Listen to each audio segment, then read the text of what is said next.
പ്രിയപ്പെട്ട വിദ്യാർത്ഥികളെ നമസ്കാരം. ശ്രീനാരായണ ഗുരു ഓപ്പൺ യൂണിവേഴ്സിറ്റിയുടെ MA മലയാളം 2ാം സെമസ്റ്ററിലെ നിരൂപണ സാഹിത്യത്തിൻ്റെ ഒരു പ്രീവിയസ് ക്വസ്റ്റ്യൻ പേപ്പറാണ് നമ്മൾ ചർച്ച ചെയ്തുകൊണ്ടിരിക്കുന്നത്. ചോദ്യത്തിലേക്ക് കടക്കാം. സാഹിത്യ പഞ്ചാനനൻ്റെ കുഞ്ചൻ നമ്പ്യാർ എന്ന ലേഖനത്തെ പരിചയപ്പെടുത്തുക. മലയാള സാഹിത്യ വിമർശനത്തിന് ഭൂമിക ഒരുക്കിയവരിൽ പ്രധാനിയാണ് സാഹിത്യ പഞ്ചാനനൻ PK നാരായണപിള്ള. മലയാള സാഹിത്യ വിമർശനത്തിൽ കേരള പാണി വെട്ടിത്തെളിച്ച പാതയിലൂടെ അദ്ദേഹം ഏറെ ദൂരം സഞ്ചരിച്ചു. മലയാള സാഹിത്യ വിമർശനത്തിൻ്റെ വളർച്ചയ്ക്കും വികാസത്തിനും ഉതകുന്ന കൃതികൾ രചിക്കുകയുണ്ടായി. മലയാളത്തിലെ വിമർശന ശാഖയുടെ ആധുനീകരണത്തിന് പ്രസ്തുത കൃതികൾ തുടക്കം കുറിച്ചു. മലയാള സാഹിത്യ വിമർശനത്തിന് അദ്ദേഹത്തിൻ്റെ കൃതികൾ ഊർജവും സൗന്ദര്യവും നൽകുകയുണ്ടായി. കുഞ്ചൻ നമ്പ്യാർ, ചെറുശ്ശേരി, തുഞ്ചത്തെഴുത്തച്ഛൻ എന്നിവരെ അധികരിച്ച് അദ്ദേഹം തയ്യാറാക്കിയ പ്രബന്ധങ്ങൾ നിരൂപക പ്രശംസ ഏറെ ഏറ്റുവാങ്ങിയ കൃതികളാണ്. പഞ്ചാനനൻ്റെ വിമർശനത്രയം എന്നാണ് അവ അറിയപ്പെടുന്നത്. 1980 കേരള സാഹിത്യ അക്കാദമി ആദ്യമായി ഈ പുസ്തകം പ്രസിദ്ധീകരിച്ചത്. കുഞ്ചൻ നമ്പ്യാർ എന്ന പ്രബന്ധത്തിൻ്റെ 1ാം അധ്യായത്തിൽ നമ്പ്യാരുടെ ജന്മദേശത്തെയും ജന്മഗൃഹത്തെയും പറ്റി പരാമർശിച്ചാണ് പഠനം ആരംഭിക്കുന്നത്. കവിയുടെ ജീവചരിത്ര സംഗ്രഹമാണ് ഈ അധ്യായം. ലഭ്യമായ ഐതിഹ്യങ്ങളുടെയും അദ്ദേഹത്തിൻ്റെ തന്നെ കൃതികളിൽ നിന്നുള്ള സൂചനകളെയും മുൻനിർത്തിയാണ് നമ്പ്യാരുടെ ജീവചരിത്രം ലേഖകൻ അവതരിപ്പിക്കുന്നത്. 2ാം അധ്യായത്തിലാകട്ടെ കുഞ്ചൻ നമ്പ്യാരുടെ കൃതികളെക്കുറിച്ചുള്ള ചർച്ചകളാണ് ഉൾക്കൊള്ളിച്ചിരിക്കുന്നത്. 70-ൽ പരം തുള്ളൽ കഥകൾ ഉള്ളതും ചേർത്ത് അദ്ദേഹത്തിൻ്റെ കാവ്യങ്ങൾ രചിക്കപ്പെട്ട കാലഘട്ടത്തെക്കുറിച്ച് ഈ അധ്യായം ചർച്ച ചെയ്യുന്നുണ്ട്.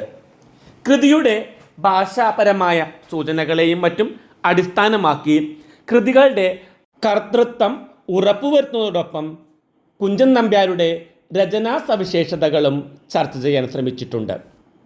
3ാം അധ്യായത്തിൽ നമ്പ്യാരുടെ കവിതയെപ്പറ്റി ചർച്ച ചെയ്യുന്നതിന് മുന്നോടിയായി അദ്ദേഹം മറ്റു കവികളോട് എങ്ങനെ കടപ്പെട്ടിരിക്കുന്നു എന്ന പരിശോധനയാണ് നിർവഹിച്ചിരിക്കുന്നത്. ഈ അധ്യായത്തിൽ എഴുത്തച്ഛൻ, ചെറുശ്ശേരി തുടങ്ങിയവരുടെ കാവ്യങ്ങളുമായുള്ള സാമ്യങ്ങൾ, അവരിൽ നിന്നുണ്ടായ സ്വാധീനം തുടങ്ങിയ കാര്യങ്ങൾ പറയുന്നുണ്ട്. ഈ അധ്യായത്തിൽ തന്നെ അദ്ദേഹത്തിന് പരിചിതമായിരുന്ന വിജ്ഞാന മേഖലകളെ പറ്റിയുള്ള വിവരണവും ചേർത്തിട്ടുണ്ട്.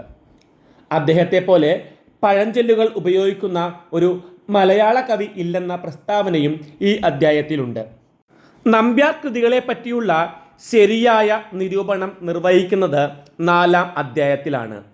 മറ്റ് കവികളിൽ നിന്ന് നമ്പ്യാർക്കുള്ള പ്രത്യേകതയും കാവ്യ വൈദഗ്ധ്യവും ഇവിടെ എടുത്തു പറയുന്നു. എഴുത്തച്ഛൻ്റെയും ഗാഥാകാരൻ്റെയും കാവ്യരീതികളെ താരതമ്യപ്പെടുത്തിക്കൊണ്ടാണ് നമ്പ്യാരുടെ കൃതികളെ നിരൂപണം ചെയ്തിരിക്കുന്നത്. അദ്ദേഹത്തിൻ്റെ കാവ്യഗുണങ്ങൾ വാർദ്ധക്യകാലത്ത് വർദ്ധിച്ചുവെന്ന് കാവ്യങ്ങളെ ആസ്പദമാക്കി സമർത്ഥിക്കുന്നുണ്ട്. കൃഷ്ണലീലയിലെ സന്ധ്യാവർണ്ണനയും ഉദാഹരണമായി സ്വീകരിക്കുന്നു. നമ്പ്യാർ കവിതകളുടെ അലങ്കാരങ്ങളെ സവിസ്തരം പ്രതിപാദിക്കുകയാണ് പിന്നീട്. അതിനുവേണ്ടി ധാരാളം കാവ്യഭാഗങ്ങളെ ലേഖകൻ സ്വീകരിച്ചിട്ടുണ്ട്. നമ്പ്യാരുടെ ഔചിത്യ ബുദ്ധിയെക്കുറിച്ച് പറയുന്നു. 3 തരം ഔചിത്യം കാണാമെന്നും 1ാമതായി ഭാഷയിലാണ് ഇത് പ്രകടമാകുന്നതെന്നും PK അഭിപ്രായപ്പെട്ടിട്ടുണ്ട്. ശബ്ദാലങ്കാരത്തിലും അർത്ഥാലങ്കാരത്തിലും കവിക്ക് ആദ്യമുണ്ടായിരുന്ന ഭ്രമം ക്ഷയിച്ച് അവസാന കൃതികളിൽ പദങ്ങളുടെ ശുദ്ധി, സുശ്രവത്വം, അർത്ഥപുഷ്ടി എന്നിവയിൽ ശ്രദ്ധ കേന്ദ്രീകരിക്കുന്നു.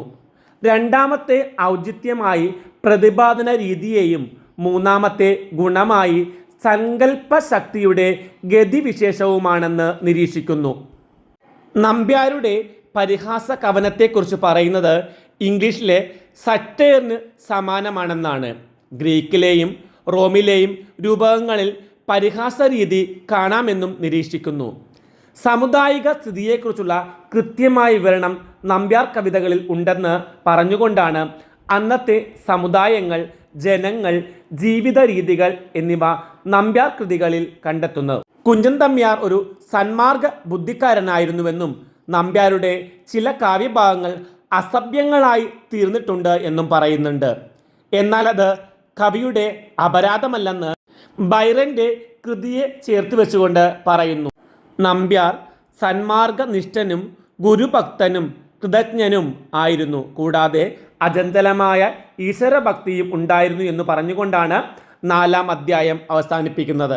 രീതി, ഗുണം, അലങ്കാരം, ഔചിത്യം, രസം എന്നിവയുടെ അടിസ്ഥാനത്തിൽ നമ്പ്യാർ കൃതികളെ കർക്കശമായി ലേഖകൻ വിലയിരുത്തിയിട്ടുണ്ട്. കവിയെപ്പറ്റിയുള്ള ചരിത്രപരമായ പഠനം എന്ന പോലെ കാവ്യത്തിൻ്റെ വിമർശനവും തീർത്തും സൂക്ഷ്മവും കൃത്യവുമായിരിക്കും. എന്നാൽ രീതിക്ക് പദവാക്യനിഷ്ഠമായ പഴയ വിമർശന സമ്പ്രദായത്തിൽ നിന്ന് പ്രത്യക്ഷമായ വ്യത്യാസം കാണുന്നുണ്ട്. കാവ്യത്തിൻ്റെ ഓരോ ഘടകത്തിൻ്റെയും പരിശോധനയിൽ എന്ന പോലെ സമഗ്രമായ നിരൂപണത്തിലും പി.കെ. നാരായണപിള്ള ശ്രദ്ധാലുവായിരുന്നു. 2-ാമത്തെ ചോദ്യം, പുരോഗമന സാഹിത്യ പ്രസ്ഥാനം പരിചയപ്പെടുത്തുക. 1929-33 വർഷങ്ങളിലെ ലോക സാമ്പത്തിക പ്രതിസന്ധിക്ക് ശേഷം കുറച്ചുകൂടി വ്യക്തമായി പറയുകയാണെങ്കിൽ എല്ലാ സാംസ്കാരിക മൂല്യങ്ങൾക്കും എതിരായ ഫാസിസ്റ്റ് സ്വേച്ഛാധിപത്യത്തിൻ്റെ പുറപ്പാടിന് ശേഷം വിശ്വസാഹിത്യത്തിൽ ആവിർഭവിച്ച ഒരു പുതിയ പ്രസ്ഥാനമായിരുന്നു പുരോഗമന സാഹിത്യം എന്നത്. 1934 റോമിളോത്ത്, ഹെൻറി ബാർബൂസെ, ലൂയി ആരഗൺ തുടങ്ങിയ വിശ്വസാഹിത്യകാരന്മാരുടെ നേതൃത്വത്തിൽ പാരീസിൽ വെച്ച് നടന്ന സാഹിത്യ സമ്മേളനമാണ് ഈ പുതിയ പ്രസ്ഥാനത്തിന് അടിത്തറയിട്ടത്. ആ സമ്മേളനത്തിൽ പങ്കെടുത്ത സജ്ജാദ് സഹീറിൻ്റെയും സാമ്രാജ്യ വിരോധികളായ മറ്റു ചില ഇന്ത്യൻ സാഹിത്യകാരന്മാരുടെയും പരിശ്രമ ഫലമായി 1935 ലക്നൌവിൽ വെച്ച് ഹിന്ദി സാഹിത്യ സാമ്രാട്ടായിരുന്ന ശ്രീ പ്രേംചന്ദിൻ്റെ അധ്യക്ഷതയിൽ ഒരു അഖിലേന്ത്യാ പുരോഗമന സാഹിത്യ സമ്മേളനം ചേർന്നു. ആ സമ്മേളനത്തിൽ ഉടലെടുത്ത അഖിലേന്ത്യാ പുരോഗമന സാഹിത്യ സംഘടനയുടെ ശാഖ കേരളത്തിൽ 1937 ജീവൽ സാഹിത്യ സംഘം എന്ന പേരിൽ ജന്മമെടുത്തു. 1942 ശേഷം അത് പുരോഗമന സാഹിത്യ സംഘം എന്ന പേരിലാണ് അറിയപ്പെട്ടത്. വ്യക്തമായ ചില സാമൂഹ്യ ആവശ്യങ്ങൾ നിർവഹിക്കാൻ വേണ്ടിയാണ് പുരോഗമന സാഹിത്യ പ്രസ്ഥാനം ആവിർഭവിച്ചത്. സാമൂഹ്യ പുരോഗതിക്ക് വേണ്ടി ബോധപൂർവം സാഹിത്യരചന നടത്തുന്നവരുടെ പ്രസ്ഥാനമാണത്. ജനങ്ങളുടെ ഭാഗത്ത് ഉറച്ചു നിന്നുകൊണ്ട് സാംസ്കാരിക മൂല്യങ്ങൾക്ക് നേർക്കുള്ള ആക്രമണങ്ങളെ തടയുവാനും സ്വാതന്ത്ര്യത്തിൻ്റെയും സമാധാനത്തിൻ്റെയും ശക്തികളെ വളർത്താനും വേണ്ടിയുള്ള പുതിയ സാഹിത്യ സാംസ്കാരിക പ്രയത്നങ്ങൾക്ക് നേതൃത്വം കൊടുത്തത് പുരോഗമന സാഹിത്യ പ്രസ്ഥാനമായിരുന്നു. കേരളത്തിൽ തൊഴിലാളി പ്രസ്ഥാനവും കർഷക പ്രസ്ഥാനവും വളരാൻ തുടങ്ങിയതോടുകൂടി സാർവദേശീയ സോഷ്യലിസത്തിൻ്റെ സ്വാധീന ശക്തിയും മെല്ലെ മെല്ലെ പടർന്നു പിടിക്കാൻ തുടങ്ങി. ഈ ഘട്ടത്തിലാണ് സാമ്രാജ്യ വിരോധികളും വളർന്നുവരുന്ന ബഹുജന പ്രസ്ഥാനങ്ങളുടെ നേതാക്കന്മാരുമായ ചില ചെറുപ്പക്കാരായ എഴുത്തുകാർ സോഷ്യലിസം എന്ന ലക്ഷ്യത്തെ മുൻനിർത്തിക്കൊണ്ട് തൊഴിലാളി കർഷക പ്രക്ഷോഭങ്ങൾക്ക് പ്രചോദനം നൽകാൻ പറ്റിയ കവിതകളും കഥകളും നാടകങ്ങളുമായി മുന്നോട്ട് വന്നത്. ഇവർ തങ്ങളുടെ കൃതികളിലൂടെ സാമൂഹ്യ അവസ്ഥയുടെ ദോഷങ്ങളും വൈകൃതങ്ങളും തുറന്നുകാട്ടി. അയിത്തം, ജാതി മേധാവിത്വം മുതലായവയ്ക്കെതിരായി സാമൂഹ്യ സമത്വത്തിനു വേണ്ടി രചന നടത്തിയ മറ്റു ചില എഴുത്തുകാരും ഉണ്ടായിരുന്നു. അവരുടെ കൃതികൾ പലതിലും ക്രിട്ടിക്കൽ റിയലിസമാണ് അടങ്ങിയിരുന്നത്. ഇതെല്ലാം കൂടിയാണ് പുരോഗമന സാഹിത്യ പ്രസ്ഥാനമായി വളർന്നു വന്നത്. അടുത്ത ചോദ്യം നോക്കാം. സാഹിത്യം വിദ്യയാണ് എന്ന കുട്ടിക്കൃഷ്ണ മാരാരുടെ ചിന്തയെ വിശകലനം ചെയ്യുക. തനതായ ചിന്താശൈലിയും ആവിഷ്കരണ ശൈലിയും പ്രകടിപ്പിച്ചുകൊണ്ട് മലയാള നിരൂപണ സാഹിത്യത്തിലെ ഒരു ഏകാന്ത പഥികനായി നിലകൊള്ളുന്ന വിമർശകനാണ് കുട്ടിക്കൃഷ്ണ മാരാർ. മലയാളത്തിൽ സർഗാത്മക വിമർശന സമ്പ്രദായത്തിന് തുടക്കം കുറിച്ചത് മാരാറാണ്. മലയാള സാഹിത്യ വിമർശനത്തെ ആത്മാവിഷ്കാരത്തിൻ്റെ തലത്തിലേക്ക് ആദ്യമായി കൂട്ടിക്കൊണ്ടുപോയ വിമർശകനും മാരാർ തന്നെ. അംഗീകൃതമായ സാഹിത്യ പ്രമാണങ്ങളെ അടിസ്ഥാനമാക്കി ഗുണദോഷ വിചിന്തനം ചെയ്യുന്ന വിമർശന സമ്പ്രദായം വ്യാഖ്യാനം മാത്രമാണെന്നാണ് അദ്ദേഹം അഭിപ്രായപ്പെട്ടത്. തൻ്റെ സർവ്വവിധ ഇഷ്ടാനിഷ്ടങ്ങളോടെ വിമർശകൻ കൃതിയിലൂടെ നടത്തുന്ന തീർത്ഥയാത്രയാണ് സാഹിത്യ വിമർശനമെന്ന് മാരാർ വിശ്വസിക്കുന്നു. തൻ്റെ സർവ്വവിധ ഇഷ്ടാനിഷ്ടങ്ങളോടെ വിമർശകൻ കൃതിയിലൂടെ നടത്തുന്ന തീർത്ഥയാത്രയെയാണ് സാഹിത്യ വിമർശനമെന്ന് മാരാർ പറയുന്നു. വിമർശകൻ്റെ മൗലിക സിദ്ധികളിൽ വിശ്വാസമർപ്പിക്കുകയും അവക്ക് പ്രാധാന്യം കൊടുക്കുകയും ചെയ്ത മാരാർ കവിക്കെന്ന പോലെ വാസന എന്നത് വിമർശകനും അനിവാര്യമാണെന്ന നിലപാട് പുലർത്തി. ആനന്ദവർദ്ധനൻ്റെ ധ്വനി സിദ്ധാന്തത്തെ നിരാകരിച്ചുകൊണ്ട് മഹിമഭട്ടൻ്റെ ആശയങ്ങളെയാണ് മാരാർ പിന്തുടർന്നത്. സാഹിത്യം വിദ്യയാണ് എന്ന മാരാരുടെ വാദം ഏറെ വിവാദങ്ങൾക്ക് വഴിതെളിച്ചു. കവിതയെ രൂപതലം, അർത്ഥതലം, ഭാവതലം, സംസ്കാരതലം എന്നിങ്ങനെ 4 തലങ്ങളായി മാരാർ തിരിച്ചു. കവിതാ പഠനത്തിൽ നിന്നും ആത്യന്തികമായി നമുക്ക് ലഭിക്കേണ്ടത് മനസംസ്കരണമാണ്. ഈ മനസംസ്കരണം വിദ്യയുമായി ബന്ധപ്പെട്ടിരിക്കുന്നു. കല വായനക്കാരനെ ആത്മോന്നതിയിലേക്ക് നയിക്കണമെന്ന് മാരാർ അഭിപ്രായപ്പെട്ടു. അതിൻ്റെ അടിസ്ഥാനത്തിൽ നമ്മുടെ ക്ലാസിക്കുകളെയും കവിത്രയത്തിൻ്റെ കൃതികളെയും കാളിദാസ കാവ്യങ്ങളെയും മാരാർ മൂല്യനിർണയത്തിന് വിധേയമാക്കി. പുരോഗമന സാഹിത്യ പ്രസ്ഥാനത്തെ മാരാർ എതിർത്തു.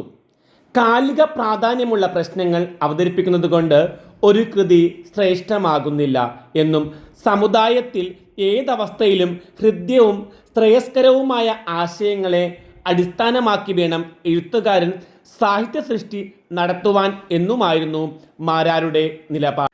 മനുഷ്യജീവിതത്തിൽ എക്കാലവും നിലനിൽക്കുന്ന ചില മൂല്യങ്ങളുണ്ടെന്നും എഴുത്തുകാരൻ്റെ ശ്രദ്ധ അതിൽ മാത്രമായിരിക്കണമെന്നും മാരാർ വിശ്വസിച്ചിരുന്നു. അതിനാൽ തന്നെ പുരോഗമന സാഹിത്യത്തിൻ്റെ കലാബാഹ്യമായ താൽപ്പര്യങ്ങൾ മാരാർക്ക് സ്വീകാര്യമായിരുന്നില്ല. കലാസൗന്ദര്യ പക്ഷപാതപരമായ ഒരു ആസ്വാദന സമ്പ്രദായമായിരുന്നു മാരാർക്ക് ഉണ്ടായിരുന്നത്. സംവിധാന ഭംഗിയാണ് കല എന്ന് അദ്ദേഹം വിശ്വസിച്ചു. ഒരു കൃതി എത്ര മഹത്തായ ആശയം ഉൾക്കൊള്ളുന്നതായാലും ശരി, പല രചനയിൽ തുടങ്ങി സമഗ്ര രൂപഘടനയോളം എത്തുന്ന ശില്പ സൗകര്യമില്ലെങ്കിൽ അതിനെ ഒരു കലാസൃഷ്ടിയായി കണക്കാക്കാൻ സാധ്യമല്ല എന്നായിരുന്നു അദ്ദേഹം വിശ്വസിച്ചിരുന്നത്. അടുത്ത ചോദ്യം, എം.ബി. പോളിൻ്റെ കലയും കാലവും എന്ന ലേഖനം കലയും കാലവും തമ്മിലുള്ള ബന്ധത്തെ വിശദീകരിക്കുന്നത് എങ്ങനെ? എം.ബി. പോളിൻ്റെ സാഹിത്യ വിചാരം എന്ന കൃതിയിലാണ് കലയും കാലവും എന്ന ലേഖനം ഉൾപ്പെടുത്തിയിരിക്കുന്നത്. ഒരു കലാകാരനെ അല്ലെങ്കിൽ ഒരു കലാസൃഷ്ടിയെ സ്വാധീനിക്കുന്ന ഘടകങ്ങൾ എന്ത് എന്ന ചോദ്യത്തിന് നിരവധിയായ ഉത്തരങ്ങൾ മഹാരഥന്മാർ പറഞ്ഞു വച്ചിട്ടുണ്ട്. എന്നാൽ ഇവയിൽ ഏതിനാണ് പ്രാധാന്യം കൊടുക്കേണ്ടത് എന്ന ചർച്ചയാണ് ഇവിടെ നടത്തുന്നത്. എന്നാൽ അതിനൊരു ഉത്തരം പറയുക എളുപ്പമായ കാര്യമല്ല. ഒരു കലാസൃഷ്ടിക്ക് അതുണ്ടായ കാലവുമായുള്ള ബന്ധത്തെ അല്ലെങ്കിൽ ഒരു കലാകാരനെ അയാൾ ജീവിച്ച കാലഘട്ടം എങ്ങനെ സ്വാധീനിക്കുന്നു എന്നതിനെ നിരീക്ഷിക്കുന്ന പോളിൻ്റെ ലേഖനമാണ് കലയും കാലവും. കലക്ക് അതുണ്ടായ കാലത്തോടുള്ള ബന്ധം അനിഷേധ്യമാണ് എന്ന് ഉറപ്പിക്കുകയാണ് എം.പി. പോൾ ഇവിടെ. ഏത് രാജ്യത്തിൻ്റെയും സർവ്വതോന്മുഖമായ ഉണർവിൻ്റെ കാലഘട്ടത്തിലാണ് സാഹിത്യം അതിൻ്റെ പരമമായ പുരോഗതി കൈവരിക്കുന്നത് എന്ന് പോൾ ഉദാഹരണ സഹിതം വ്യക്തമാക്കുന്നുണ്ട്. പാരസികന്മാരുമായുള്ള യുദ്ധം വിജയിച്ച ശേഷമുള്ള ഉത്കർഷ കാലഘട്ടത്തിലാണ് യവന നാടകം വികസിച്ചത്. സോഫോക്ലേസ്, ഈസ്കിലസ്, യൂറിപ്പിഡസ് തുടങ്ങിയ സാഹിത്യകാരന്മാരും അരിസ്റ്റോട്ടിൽ, സോക്രട്ടീസ്, പ്ലേറ്റോ തുടങ്ങിയ ചിന്തകരും തങ്ങളുടെ ഉന്നതമായ സംഭാവനകൾ കൊണ്ട് ഗ്രീസിൻ്റെ കലാ സാംസ്കാരിക മണ്ഡലത്തെ സമ്പന്നമാക്കി. ഈ കാലഘട്ടത്തിന് ശേഷമുള്ള അധപ്പതന കാലഘട്ടത്തിൽ മേൽപ്പറഞ്ഞതിന് തുല്യമായ കലാ സാംസ്കാരിക സംഭാവനകൾ ഗ്രീസിൽ നിന്ന് ഉണ്ടായിട്ടില്ല. അഗസ്റ്റസിൻ്റെ കാലഘട്ടത്തിലാണ് റോമൻ സംസ്കാരം ഉച്ചനില പ്രാപിച്ചത്. അതിനു മുൻപോ പിൻപോ ലത്തീൻ സാഹിത്യത്തിന് അത്രമാത്രം ഉത്കൃഷ്ട ഉണ്ടായിട്ടില്ല. ഇംഗ്ലണ്ടിൽ എലിസബത്ത് രാജ്ഞിയുടെ കാലത്തുണ്ടായ രാഷ്ട്രീയ പ്രബുദ്ധതയുടെ പ്രതിഫലനമാണ് ഷേക്സ്പിയറുടെ നാടകരംഗം. ജനതയുടെ സജീവവും പുരോഗമനോത്സുകവുമായ പരിവർത്തനം സാഹിത്യ ലോകത്തിലും പരിവർത്തനമുണ്ടാക്കി. ഷേക്സ്പിയറിൻ്റെ നാടകങ്ങളും എലിസബത്ത് രാജ്ഞിയുടെ ഭരണകാലവും പരസ്പര ബന്ധിതമാണ്. 17-ാം നൂറ്റാണ്ടിൽ ലൂയി 14 പ്രഭാവ കാലഘട്ടത്തിലാണ് ഫ്രാൻസിൽ കോർണിൽ, റാൻസിൻ, മോളിയോ തുടങ്ങിയ കവികൾ ഫ്രഞ്ച് സാഹിത്യത്തെ അതിൻ്റെ സുവർണ യുഗത്തിലേക്ക് നയിച്ചത്. ഏത് രാജ്യത്തിൻ്റെ ചരിത്രം നോക്കിയാലും സമുദായത്തിൻ്റെ ഉത്ബുദ്ധതയും കലയുടെ അഭിവൃദ്ധിയും ഒരേ കാലത്ത് സംഭവിക്കുന്നതായി കാണാം. കലാകാരന്മാർ മറ്റൊരു കാലത്താണ് ജീവിച്ചിരുന്നതെങ്കിൽ അത്തരം കൃതികൾ ജനിക്കുമായിരുന്നില്ല എന്ന് ഉദാഹരണ സഹിതം അദ്ദേഹം വ്യക്തമാക്കുന്നുണ്ട്. വള്ളത്തോൾ ഒരു നൂറ്റാണ്ട് മുമ്പാണ് ജനിച്ചിരുന്നതെങ്കിൽ ചിത്രയോഗം കാവ്യത്തിന് പ്രസക്തിയില്ല, പകരം രാമായണ വിവർത്തനങ്ങൾ നടത്തിയേനെ. ശങ്കരക്കുറുപ്പാകട്ടെ 19-ാം നൂറ്റാണ്ടിൽ ജീവിച്ചിരുന്നെങ്കിൽ സംസ്കൃതവൃത്ത നിബദ്ധമായ കുറേ കാവ്യങ്ങളും ചങ്ങമ്പുഴ വെൺമണി പ്രസ്ഥാനത്തിന് മുന്നേ ആ പ്രസ്ഥാനത്തിൻ്റെ പ്രോദ്ഘാടകനും തകഴി അയൽപ്പക്കത്തെ സ്ത്രീകളുടെ സൈക്കോളജി വെളിപ്പെടുത്തുന്ന ഒറ്റ ശ്ലോകങ്ങളുടെ കർത്താവും ലളിതാംബിക അന്തർജനം ചില കാളീസ്തവങ്ങളുടെ എഴുത്തുകാരിയും മാത്രമായി ചുരുങ്ങിയേനെ. ഇതെഴുതുന്ന ആൾ ഒരു പക്ഷേ സരസ്വതി കഥാഗന്ധം ഗ്രഹിക്കാത്ത ഒരു കത്തനാരാകുമായിരുന്നു, ആരറിഞ്ഞു എന്ന എം ബി പോളിൻ്റെ നിരീക്ഷണത്തിൽ തന്നെ കാലത്തിൻ്റെ സ്വാധീനത കലയെ എത്രമാത്രം സ്വാധീനിക്കുന്നു എന്ന് നമുക്ക് മനസ്സിലാക്കാം. ഈ ക്ലാസ് നമുക്ക് ഇവിടെ അവസാനിപ്പിക്കാം. മറ്റൊരു ക്ലാസ്സുമായി കാണും വരെ എല്ലാവർക്കും നന്ദി, നമസ്കാരം. ക്ലാസ് ഇഷ്ടമായെങ്കിൽ ലൈക്കും ഷെയറും ചെയ്യുമല്ലോ.